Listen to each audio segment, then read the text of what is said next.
উত্থান প্রবোধিনী একাদশী ব্রত মাহাত্ম্য।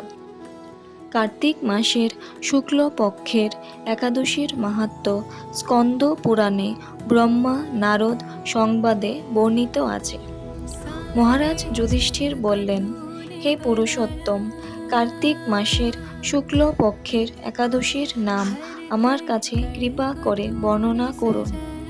ভগবান শ্রীকৃষ্ণ বললেন, হে রাজন, কার্তিক মাসের শুক্ল পক্ষের একাদশী উত্থান বা প্রবোধিনী নামে খ্যাত।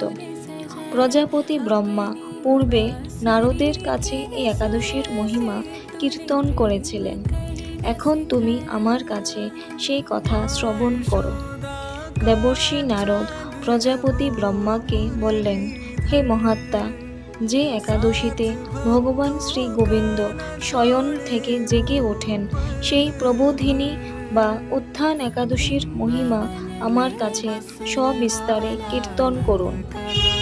ব্রহ্মা বললেন, হে নারদ, উত্থান একাদশী যথার্থই পাপনাশিনী, পুণ্যবর্ধিনী ও মুক্তি প্রদায়ী।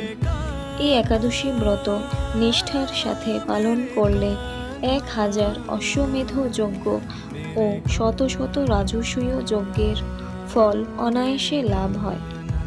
জগতের দুর্লভ বস্তুর প্রাপ্তির কথা আর কি বলবো।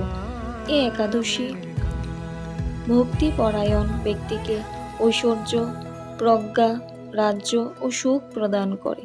এই ব্রতের প্রভাবে পর্বত প্রমাণ পাপরাশি বিনষ্ট হয়ে যায়। যারা একাদশীতে রাত্রি জাগরণ করেন তাদের সমস্ত পাপ ভস্মীভূত হয়।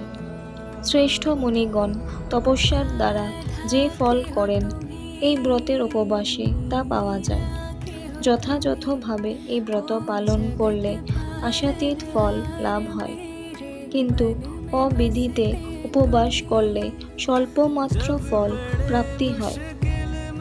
যারা এই একাদশীর ধ্যান করেন তাদের পূর্বপুরুষেরা স্বর্গে আনন্দে বাস করেন। এই একাদশী উপবাস ফলে ব্রহ্ম হত্যা জনিত ভয়ঙ্কর নরক যন্ত্রণা থেকে নিস্তার পেয়ে বৈকুণ্ঠ গতি লাভ হয়। অশ্বমেধ যজ্ঞ দ্বারাও যা সহজে লাভ হয় না, তীর্থে স্বর্ণ প্রভৃতি দান করলেও যে পুণ্য অর্জিত হয়, এই উপবাসের রাত্রি জাগরণে সেই সকল অনায়াসে লাভ হয়ে যায়।